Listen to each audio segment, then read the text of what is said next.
Jim, I was curious in all your experience as a defensive coordinator, did Monty Kiffin, what he did defensively, did he have any influence on you at all? Yeah, I mean, absolutely. I think he is one of the kind of legends of the game, and the way that things evolved there when he was at Tampa, and I mean, the whole concept of having four great rushers and being able to defend hard and aggressively with your corners. Yeah, I mean, I think he evolved the game a lot when he did that. Austin here. Coach Heupel was using the word onboarding quite a bit during his time with the media a minute ago. Like, where do you feel like this defense is in onboarding, for you guys? And more nervous, getting married this summer or calling plays on a Saturday? That's easy. They're calling plays on a Saturday. Yeah, I got married. That was a no-brainer. I mean, my wife is amazing, so that was a no-brainer. But yeah, it's always a process. But I thought that we made more strides this spring and summer than any of my first year assignments, because I was able to bring in staff who understand the system really at all levels of the football. So I thought we got a lot done. We're going to continue to move it forward in camp, but right now, going into camp, we, about 70% or so of everything has already been put in, and we just need to keep bumping that up during camp. And I think we have the players who now really understand the system, that we can tweak it. We haven't been into game planning yet. I don't game plan against the offense. We don't.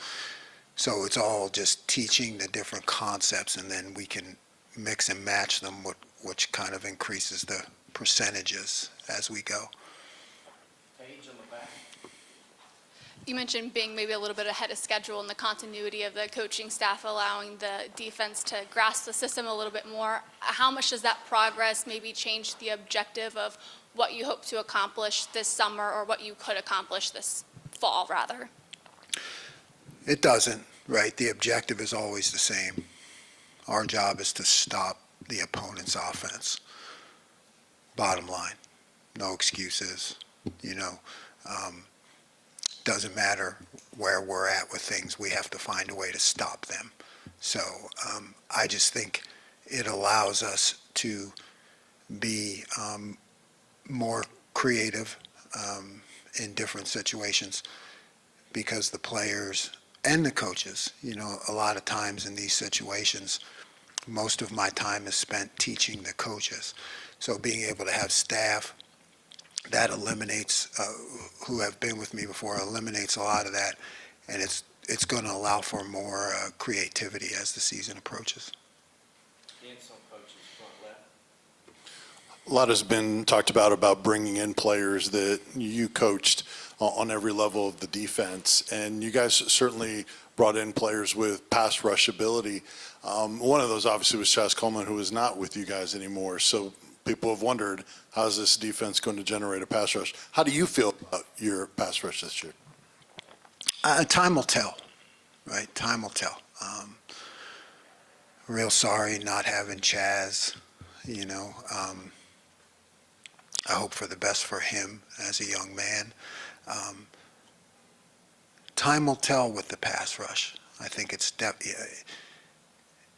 because you're never hitting the quarterback, or trying not to get close to the quarterback when you're in spring or fall camp.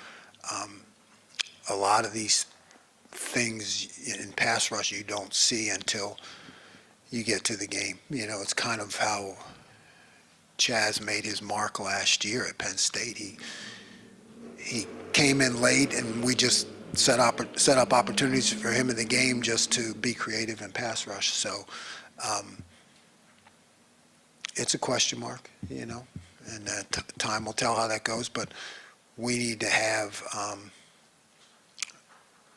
other tools, in the toolbox to create pass rush if need be, and we'll have that.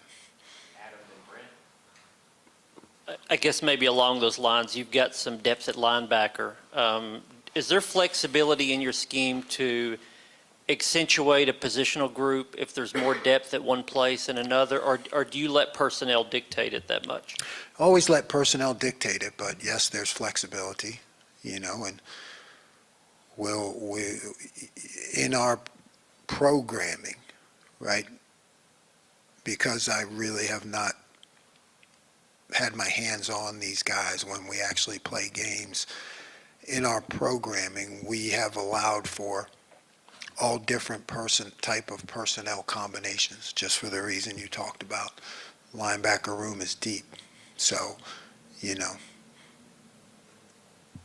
2, 3, 4 linebackers is part of the plan. Now we have to see who develops as our best 11, who's the best 15, who's the best 22, and we're going to play the guys that are the best players, and it's my job to get them in positions where they can succeed. So we're planning for all of those scenarios to see who really develops in camp. Coach, you evaluated the personnel and the coaches during bowl practice. You had 15 practices with this personnel in spring. As you enter fall camp, where do you feel better about this defense than maybe you thought you would rolling into spring practice after that initial evaluation? Definitely linebacker, right? I think the linebacker room is deep. Bringing in Amari, who has familiarity with the system, helps a lot to already a great group. So definitely feel great about that. Safety-wise, didn't really know what to expect there. Safety and nickel, right? We had to bring guys in because we were light in those areas. So I'm pleased with their performance, and really liked what Idris did. Didn't know that much about him. Liked what he did.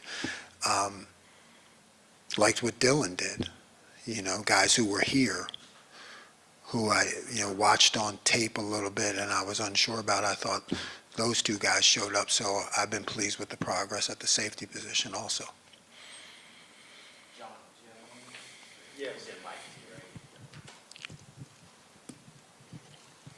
Jim, when you're preparing for an opponent, do you like the idea of putting your defense against an inexperienced quarterback, though perhaps talented? Would you rather go against an inexperienced quarterback as opposed to maybe an experienced guy with perhaps less talent? I don't think about it because I don't have a choice, right? It's like whoever their quarterback is, that's who it is. So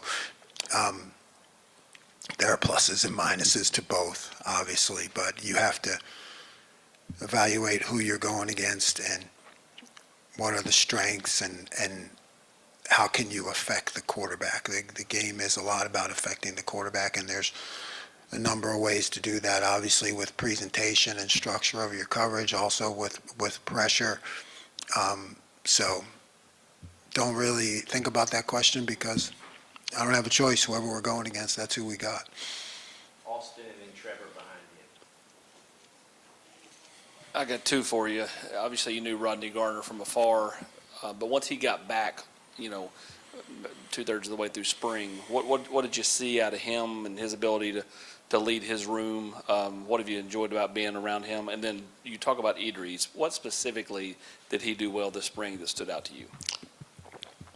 Yeah, Coach Garner is a legend. I think one of the legendary D-line coaches, and I saw it a little bit when I was observing bowl practice. I mean, he coaches his guys very hard. If you've been around him, he tells the truth. I mean, he tells it the way it is. Coaches them really hard, but he loves them really hard too. So I've been impressed with the spirit of that room, the way they relate to their coach and how hard he can push them, and still they know that he cares about them. I think that's a great quality of a coach. he picked things up quickly. He picked things up quickly, and then put himself in position to make plays. So there's one thing, getting the scheme. That's step one, and then can you function within that scheme and actually make plays? And I saw him make a lot of plays this spring that I was happy about. You talked about the creativity you had with the pass rush at Penn State, but when you're able to spend this camp teaching the players and not the coaches, how much does that open the door for creativity, knowing that you've got a little bit more time? Right. Yeah. It means a lot. It really affects how I approach coaching the defense on a day-to-day basis. You know, if I don't have to spend a lot of time coaching the basics of the system, I can then operate more in practice as if it's a laboratory and try different things and, you know, see how it works out, see who really makes plays in different positions as we place guys in different areas, what they're best at. So it's a lot more fun, definitely. Being in LA up front here. With Arion's suspension, how nice of a luxury is it that you have older linebackers that will be able to handle the moment on the road at Georgia Tech week 2, and especially Jeremiah Thielander, what have you seen from him leadership-wise this offseason and his development as a football player? Yeah, feel terrible for AC. He's a strong leader, really an alpha in our room, and he'll be okay. He's handled worse things in his life, but feel bad for him. Thielander is, you know, I think he's what every Tennessee fan would hope to have as a defender. You know, he's a guy that is going to give his all for Tennessee every day. You know, you show him a picture of the stadium and you say, what's that mean to you? And he says, home. You know, like, this is his place. He takes a lot of pride in it. He's vocal. He's a leader. He's always trying to do the right things. You know, he's aggressive. You know, he's just a guy you can count on and a really good person, too. What's one thing that you expect to see from the defense this fall camp, and just what expectations do you have for this team going into this new season?